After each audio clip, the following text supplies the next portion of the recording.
All right, so we're going to begin the glossary, which is really in a way, it's a summary of the book with the key concepts presented in alphabetical order. So it may be that this is a useful way of, in a way, as I say, summarizing the whole book through the main ideas that are described briefly in alphabetical order in the book. Okay. Ideology refers to the world of images and ideas that represents the rotation of the alienated world as if A, it is the way that it appears, and B, it ought to be the way that it is. Since the desire for mutual recognition perpetually overflows the alienated boundaries of the false self matrix, that as a whole seeks to deny this desire by claiming that the rotating false selves are real, ideology reflects a work of the imaginary to continually absorb into itself the ever-varying manifestations of desire and to co-opt those manifestations by representing them as consistent with the false self's world. Okay, so ideology is what people believe at a current time, historical period or epoch. When they all, if we all believe that the king is higher than everyone else, and the lords are underneath them, and the serfs are underneath them, and that's the world, then whether the serf can be late in delivering some foodstuffs to the lord, all depends on how it fits into the ideology of what was the false self matrix of the Middle Ages during feudalism.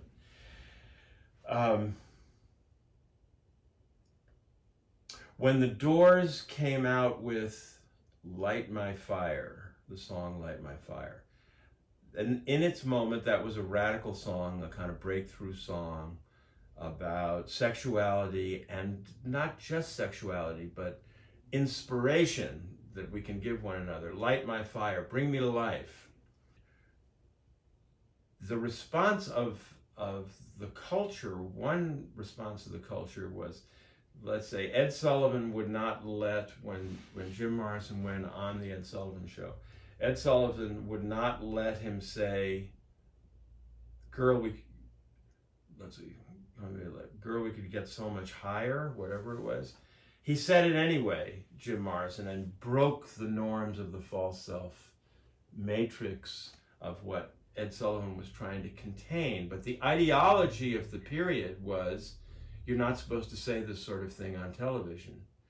And shortly afterwards, I talk about this example in the book, shortly afterwards, Buick, in a complex set of circumstances described in the movie by Oliver Stone on the Doors, the Buick, or whatever country, American Motors, that makes Buick cars, bought the rights to Light My Fire, and they put it on TV in the form of a commercial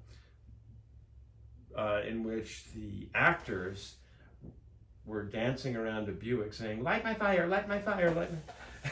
So that what happened was, what they were trying to do was the consciousness of the culture was trying to capture the radical impulse of the song, deny it, and present it back as if that song is consistent with just living in a world in which we're consumers and buy Buicks and buy commercials and watch television. It is not a radical challenge to the system.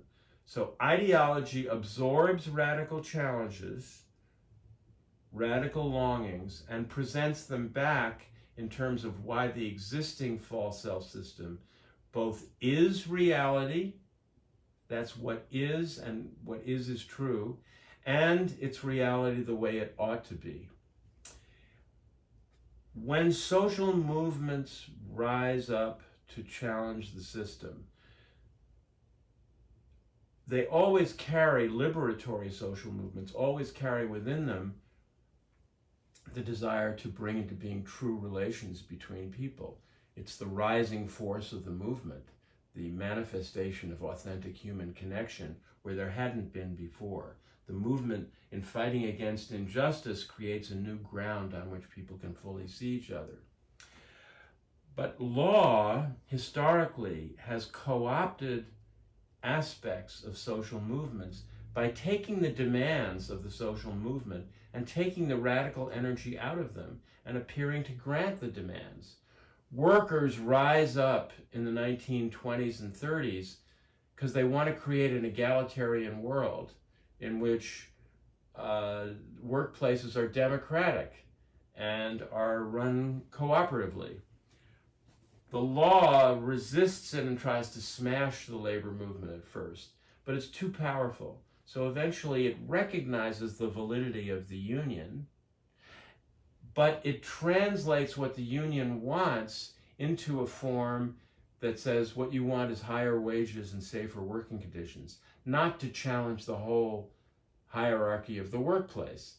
And so in granting those rights, the radical desire for community is returned in the form of a new right to the workers that restores hierarchy but grants higher wages and safer working conditions for the workers who are still beneath the managerial class and the ruling class in their proper place. So it's that co-opting force that basically says, the false self system is basically saying, okay, we hear you. At first we didn't hear you. Now we hear you, but because we can't shut you out, but we're going to recognize you and try to co-opt you by saying we do recognize you and grant you rights that still will leave the existing system as it is, because the way it is the way it ought to be.